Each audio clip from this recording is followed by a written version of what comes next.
Baik, Muhammad Fauzan, boleh kamu memperkenalkan tentang latar belakang kamu dan mungkin hobi kamu sedikit? Baik, izin menjawab. Seperti yang tertera pada data, nama saya adalah Muhammad Fauzan. Saya lulus dari Universitas Katolik Parayangan Bandung tahun 2023 dengan IPK 3,9. Dan hobi saya adalah menganalisis sesuatu, maupun itu hal kecil atau hal besar. Jika ditanya hobi saya di luar pekerjaan adalah hobi saya berenang, atau mungkin hobi saya suka makan juga. Dan saya memiliki skill yang lumayan banyak. Yang pertama itu adalah saya memiliki communication yang baik antar tim. Jika saya diberikan pekerjaan yang dengan tim, saya memiliki skill yang bagus dalam bidang itu. Dan saya memiliki leadership yang bagus, public speaking yang bagus, dan saya juga memiliki skill pada aplikasi Figma. Kamu masuk dan daftar ke perusahaan kami pasti banyak pertimbangan. Tapi saya mau tahu, kamu tahu nggak sedikit banyak tentang perusahaan SIMF ini? Mungkin bisa dijelaskan? Baik, izin menjawab.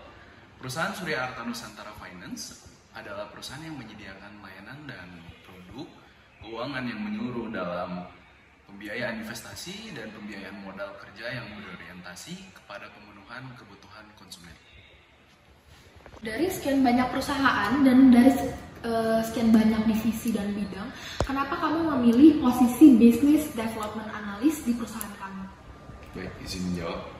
Yang pertama-tama adalah karena saya sudah mengincar dari saya di bangku SMA.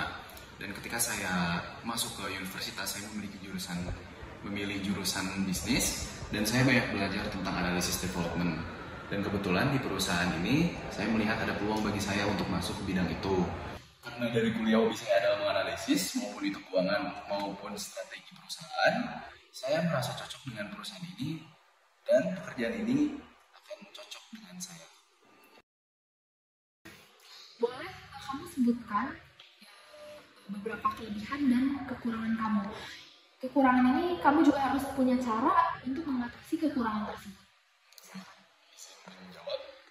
Saya memiliki kelebihan di aplikasi Microsoft Office, Figma. Jika di kekurangan saya mudah panik jika diberi tugas atau pekerjaan dadakan. Cara mengatasinya adalah saya akan memiliki reminder terlebih dahulu di handphone saya, dan saya akan wanti-wanti dari jauh.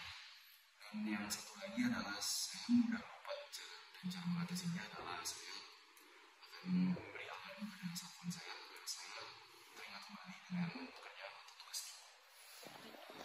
Saya lihat ini di daftar prestasi kamu sempat menjuarai, kamu sempat berada di peringkat 1 untuk Business Simulation and Gathering. Boleh kamu jelaskan tentang apa itu Business Simulation and Gathering, lalu strategi apa yang kamu pakai, dan bisnis seperti apa yang ada di dalam perusahaan? Baik, izin menjelaskan. Jadi di kampus saya itu, saat saya ospek itu ada proyek bernama Business Simulation and Gathering, seperti yang tertera pada data.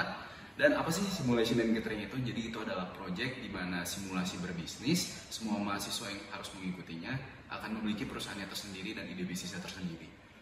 Dan bagaimana strategi saya agar bisa menjadi juara 1 adalah kebetulan saya menjadi CEO dalam perusahaan saya tersendiri, dan saya memberi communication terbaik kepada bawahan-bawahan saya agar mereka terarah dengan baik, dan saya tidak pernah menunda-nunda tugas yang diberikan atasan pada saya saat saya mengikuti proyek tersebut, dan yang pada akhirnya saya menjuarai proyek tersebut atas kerja keras kita semua, dan saya juga. Sekian. Nah, sedikit pertanyaan, kalian kan berkelompok kan? Betul. Nah, kamu sebagai pemimpin, bagaimana cara kamu berkomunikasi dengan seseorang dalam kelompok kamu tadi, misalnya yang kurang misalnya terlambat, tidak sesuai dengan waktu, seperti itu? Nah, izin menjelaskan. Yang pertama-tama itu kita harus memahami mereka itu dulu. Jadi kita jangan asal mencebloskan mereka atau langsung memarahi mereka, karena tiap manusia itu beda-beda sifatnya. Saya mempelajari skill komunikasi untuk bisa mengarahkan mereka juga, yang pada akhirnya mereka akan mengikuti saya dengan baik dan mendengarkan arahan saya dengan baik. Sekian. Baik, jadi personal to personal. Oke. Ya, personal to personal. Ya. Saya memiliki beberapa urutan dari keluarga, kerja, teman, pacar, Tuhan, dan hobi.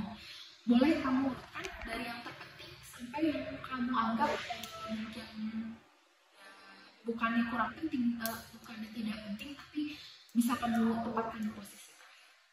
Baik, yang pertama sudah pasti Tuhan, karena saya sebelum melakukan kegiatan apapun pasti berdoa pada Tuhan agar urusan saya dimudahkan atau dilancarkan. Yang kedua adalah keluarga, karena keluarga saya bisa di titik ini karena mereka sangat memberi saya sangat menyayangi mereka. Dan yang ketiga adalah pekerjaan, karena saya dapat pekerjaan saya tidak akan mendapat uang dan saya sangat menyukai pekerjaan karena itu adalah tanggung jawab saya sendiri. Dan yang keempat adalah teman, karena teman selalu mensupport saya ketika saya saat sedih ataupun mungkin saat saya sedang down.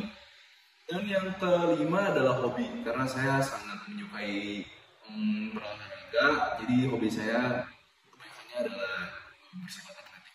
Dan yang terakhir adalah pacar, karena saya tidak mempunyai pacar, jadi saya akan mendapatkan pacar di posisi yang terakhir. Sekian.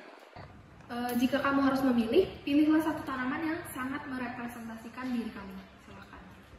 Ya, suatu saat saya pernah hiking ke gunung dan saya pernah melihat bunga bernama Edelweiss. Bunga itu sangatlah cantik dan menawan. Dan yang saya aneh dalam bunga itu adalah ketika hujan, ketika angin badai, bunga itu tetap tegak dan berdiri tegak, menawan, masih terlihat cantik. Dan kenapa saya membeli bunga Edelweiss untuk mempresentasikan saya? Karena bunga Edelweiss itu memiliki semangat kerja yang sangat menggelegar dan sangat bersemangat. Karena saat diterjang badai pun dia tetap tegak gitu.